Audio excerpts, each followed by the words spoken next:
Hi, my name is Aya. You're watching Aya Reads, and I'm here to talk about all the books I'm planning on reading this fall. So, like a lot of other people, fall is definitely something I always look forward to. I just like the change in weather. Right now, as I'm filming this, it is bloody hot, so definitely not fall weather yet. I kind of like fall fashion, getting to dress a little bit warmer, but not it being so unbelievably cold that you cannot really function. So yes, although I do live in the Netherlands, fall usually means a lot of rain. But I mean, on the other hand, summer has been raining a lot too, so I guess it's not too different. Also, as you know, if you've watched a lot of my videos recently, I'm still not out of my reading slump, but I have good feelings about fall, considering some things that are happening means I can probably read a little bit more. So, and I am slowly climbing my way out of my reading slump. So hopefully when fall is really here, I will be back in the reading mood again. So I have a bunch of books I really want to talk about. A couple of like Halloween novellas that I'll save until the end. Like most of them are unhinged Halloween novellas. And then there are some other books that I'm very much looking forward to. And obviously a bunch of paranormal, mostly werewolf books, because as you guys know, werewolves are my favorite paranormal creature, and fall really gives me the excuse to read as many of them as I can, so hopefully this year I can do that. Last year I didn't really have the time to read as many werewolf romances as I wanted to, so hopefully this year I can. So let's get started. This is really not gonna be in any particular order except for the Halloween romances and the werewolf romances. Everything else is gonna be like in any which order. Starting with Gothicana. So this one I bought last year. This has been on my radar for a while. So I figured this is very fall coded because it's very dark academia-esque, which is obviously something that a lot of people like to read during fall, including myself. I haven't read a whole lot of dark academia, so hopefully this one will do the trick for me. This is a romance. It's a college student professor romance. You follow the main character who has a lot of secrets. She goes to this University of Verranmore, a place just as secretive, and it's steeped in shadows, deceit, and death, where students have been disappearing every 5 years for over a century. So this also deals with the mystery. So yes, all the buzzwords for me to enjoy it. I have heard obviously a lot of things about Gothicana. It used to be indie published. It got picked up by a traditional publisher. So yeah. And so far it's a standalone, so since I don't really want to start a bunch of series, since my goal was to finish as many of them as I could and my reading slump has been definitely not helping with my goal, I want to try for the end of the year to start as few series as possible. So in September, obviously a lot of sports start again, so I wanted to also read at least one sports romance, and I chose The Wall of Winnipeg and Me. This is a American football romance, so I don't watch that sport, considering I don't live in the US. I do feel like it is mainly a US thing. At least in the Netherlands, it's mainly the other kind of football, so soccer for the Americans, that starts up around this time. The Wall of Winnipeg and Me is an marriage of convenience romance, and it's very thick. So marriages of convenience is one of my favorite tropes, so I hope this one I will love. Basically, you follow this famous football player who has not been treating his assistant the best, and he's from Canada, from Winnipeg in Canada. At one point, his assistant just has enough of him, so she quits. But around that same week, he realizes that his green card is expiring, or like he cannot stay in the country anymore. So he finds a way to stay by marrying his assistant. So he asks her for a marriage of convenience, and in exchange he will pay off her student loan debt. She obviously cannot say no, although she really wants to. And then obviously it's a marriage of convenience, so eventually they'll fall in love. But it is Mariana Zapata, so I do know it's very slow burn. I don't even know if there's a sex scene in this book, but I have been meaning to read a Mariana Zapata for a while, and this one was either between this one, Colty, or From Lukov with Love. Since this one is in my TBR for 2024, I went for this one. Another one I'm really looking forward to is The Dead Romantics by Ashley Poston. So I've read an Ashley Poston last year, and it wasn't really my favorite. It was the 7 Year Slip. Before that one, I was really interested in The Dead Romantics, so this is going to be my second chance for Ashley Poston to see if her and I mesh. Sometimes I just don't connect to an author's writing style. But this book is about this girl who's a ghostwriter, but lately she hasn't really been believing in love. So she's not meeting her deadlines, and her editor refuses to give her an extension on her deadline. But then she receives news that her dad has passed away and her family owns this funeral parlor. And when she gets back to the town where she grew up, she finds the editor there, but he's actually a ghost. So it's their romance. So this definitely felt like fall to me. It felt very paranormal, obviously, since it's a romance between a human and a ghost. And I'm very interested to see how this is going to get an HEA. I have read different ghost romances, so maybe it will resolve the way they did, but we'll see. Another one is kind of a weird one to read during fall, but I'm just going to explain it. It's actually Love Light Farms by B.K. Borison. So technically this is obviously a Christmas romance, but I feel like, obviously, the end of fall, I want to start my holiday reading a little bit before actual Christmas so that I can actually recommend you guys some. And also, I feel like, from what I heard from a lot of people, yes, it's a holiday romance, but it's not too much of a holiday romance. Plus, I do feel like Christmas tree farm, stuff like that, obviously, people buy them before the actual holiday. So, I don't know. I'm just making excuses, I think. And I do have to say, out of all of them, this one is the lowest priority because I do know that if I don't get around to it during fall, I will most definitely get around to it during winter. But I've been meaning to read this one for a while now, like around the time it came out, so in 2021. I bought, this is actually the indie published version, so because I really love this cover. I didn't realize that once it was traditionally published, they were keeping the cover. So any other books in the series is not gonna match, but that's okay. I do wanna read it. This is a fake dating romance of this girl who owns this Christmas tree farm, but it's kind of failing. So in order to save the farm, this influencer has this competition where she saves small businesses, and basically it's an added publicity and also $100,000. And she knows that the influencer is kind of susceptible to like kind of love stories, so she asks her best friend Luca if they can fake date. And then this influencer comes to town. I do know the influencer gets another book in the series, so it's very much a small town romance. And like I said, I've been hearing great things about this book, and I've been meaning to read it for a while, so hopefully this time around I can finally get around to it. A classic part of my 2024 reading challenge is The Picture of Dorian Gray. When I think of classics, I usually think of fall.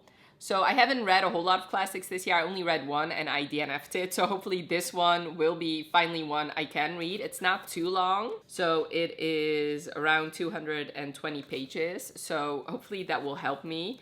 This, for those of you who don't know, Picture of Dorian Gray, obviously it's a classic. A lot of people already know what it's about, but a short Cliff Notes version is this guy, this very vain guy, gets his portrait drawn, and then the portrait comes to life, and something about vanity and one of them becoming uglier, I guess. I think the portrait becomes uglier or ages or something like that. I don't know. I haven't read it. And since I lived in the Netherlands, I barely read any like English classics or American classics.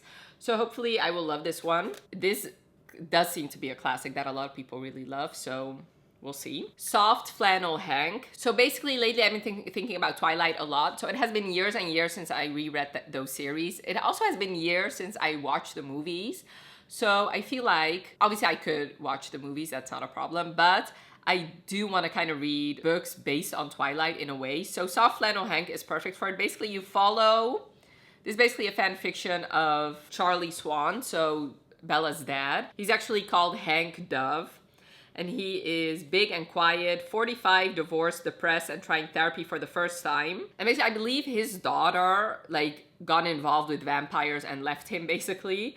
And now this 35-year-old witch comes to town in this vampire-owned town. It's their romance. First of all, like I said, it's obviously based on Twilight. Also, I do like the fact that they're older characters. I have heard amazing things about this book. Technically, it's a series, but I believe it's only 2 books so far. I know Jen really loves it. I know Crystal really loves it, so hopefully I will too. And then the last one before we start with the Werewolf Romances is Go Hex Yourself by Jessica Clare. This to me feels a lot like, or is similar to The X-Hex, which is one of my favorite books, and I usually reread it during the fall season. I don't know if I can this year, but I really like to discover more books similar to that. Basically, it is very much a contemporary setting, but with a hint of supernatural in the form of witches usually. Charmed is one of my favorite TV shows of all time, so that is also definitely very contemporary. but with magical powers, obviously. So in this book, it's about this girl who's she thinks she's applying to work at her favorite card game, Spellcraft, the Magicking, but she's actually applying to be familiar for an actual witch. And then she ends up falling in love with his nephew. Like I said, it's just like the only reason I'm very interested in this book is because it reminds me very much of one of my favorite books of all time. So if I love it half as much as I love The Ex-Hex, then it's gonna be a great book for me. Moving on to the Werewolf Romances. So I have 2, 4, 6 ones I want to talk about. So the first one is a continuation of a series I've been reading for a while now, and it is Heartsong by TJ Klune. Wolfsong is one of my favorite books of all time, and I don't know why I have not continued on, but hopefully this fall I definitely can. Wolfsong I read I also read during the fall time. I know, like a couple years ago, and like I said, it's one of my favorite books of all time. This book, you follow Robbie and Kelly, and they have been teased for a while now. Both of them are werewolves in this case. The first book was a human and a werewolf, and the second book was a witch and a werewolf. So this is the first one where there's actually 2 werewolves together. And this series is set in Green Creek, and you follow the Bennett clan and each of their like male-male romance. Yeah, I just really love this series. I enjoyed Ravensong. It was just, I didn't love it as much as Wolfsong, but honestly, that was an impossible task considering how much I love Wolfsong.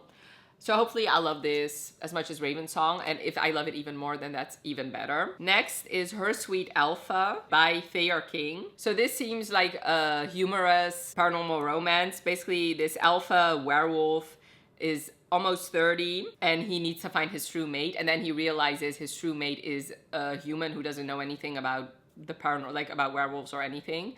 So he's trying to convince her that they are mates and that they should have pups together, and she's obviously very blindsided by that. It's not too long, it's only 234 pages, and it sounds like something I will absolutely love, like a humorous werewolf romance, like say less, honestly. The Alpha and His King. So this is a werewolf romance, so obviously it reminds me of Wolfsong. So since it is once again a werewolf romance, but also an werewolf romance, like it is similar to one of my favorite books of all time, so hopefully I will love this one. So this is a romance between an alpha and a half-human shifter who's responsible for his 3 younger siblings. So obviously both of them are werewolves, and yeah, a romance between an alpha and his king, I guess. It just has all the buzzwords that I enjoy, so hopefully I can get around to it.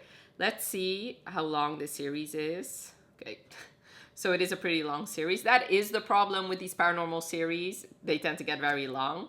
But let me just start with the first one and we'll see how far we get. The Fake Mate by Lana Ferguson. So honestly, with these kinds of books, I don't know if they're actually werewolves or if it's just like a Omega-verse thing where they act like wolves, but they're not really. I don't know. But since there are paw prints here, I don't know. We'll see. So basically, this is about Mackenzie, and she hasn't had a successful date in months, and her grandma is really trying to find her perfect mate. And you follow Noah, who's a cardiologist and an all-round grump. He is an alpha, and he's unmated, and he needs to also find a mate, but he doesn't want to. So she asks him if he wants to be her fake boyfriend, and he agrees so that he can prove that he can work without a real mate, and she can get her grandma off her back. They're both doctors. It sounds great. Like, it sounds like a mix of two of my perfect things, like werewolves or like mating in some way, and like Grey's Anatomy. So hopefully I love it. Lana Ferguson really seems to write whichever genre or subgenre she wants. I know she writes sports romances, like this paranormal kind of romance, but also like the nanny romance. So if I like this, I have a wide variety of books I can try with her. And the last werewolf-related book is Cold Hearted by Heather Guier. Once again, first of all, werewolf romance, but also a Twilight-inspired romance. So if I remember correctly, it is this girl who used to date this vampire, but he kind of ruined her life. And now she's falling in love with a werewolf. Once again, I know Jen really loves this book. And it is a mix of things I want to read this fall. Twilight-inspired books and also werewolves. So this is another series, a pretty long one, but I hope that since they're not too long and since I do really love reading about werewolves, hopefully I can read a bunch of them. So moving on to the Unhinged Halloween novella. So obviously Halloween falls smack dab in the middle of fall, so I figured let's add those as well. I don't know if I can get to all of them, but since they're very short, hopefully I can get through most of them. Tell you quickly what they're about. All I know is like the theme is that they're taking place around Halloween. They're novellas and most of them are definitely unhinged. So the first one is Riding the Headless Horseman. I don't know if this needs an explanation. This follows this town called Sleepy Hollow and you follow this Sarrow reader. This headless horseman sweeps her away to his realm and has his way with her. Say less, honestly. And this is a series called Sexy Sleepy Hollow. So if I do like this, I can also read Smashing Pumpkins and Getting with the Ghoul. Next is Jack by Layla Faye. So Layla Faye is known to write monster romances. So this one is definitely set during Halloween. And it's only like, it's less than 50 pages. So I'm just gonna read you the first sentence. Jack is a monster full of tricks with one very special treat in his pants. So Susie's feeling lonely on Halloween, so she performs a love spell. And then the creature that she summons is neither nice nor safe, but boy is he hunky. Okay. Yeah, that's it. So there are more in this series. There's one about a Grimm, about Satan, Orc, Crow, everything really. We'll see if I continue on. Offerings by Ashley Mack. So this is set in this college called Elmwood College. Every Halloween they do this chase and the main character goes to her best friend's older brother and her forever crush to help her on the very night that she's been chosen as an offering. Oh yeah, and the offerings, they get chased around campus.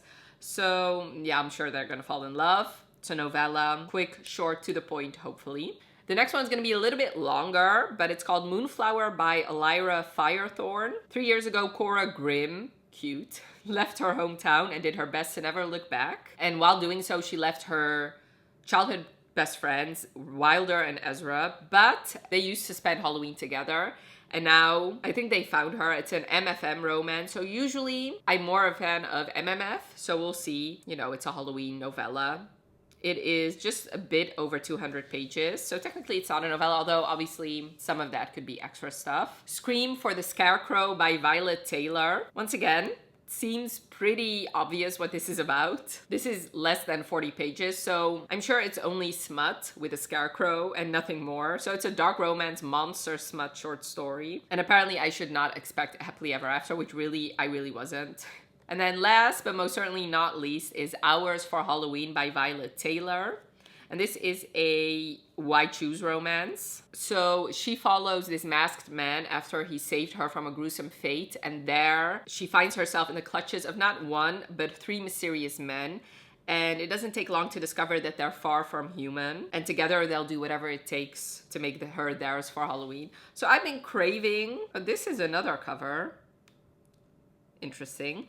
So I kind of have been in the mood to read MMFs or MFMs or Why Choose. So I figured this is a way to read those. Actually, another one, I was debating whether or not I wanted to talk about this one, but let's just do that.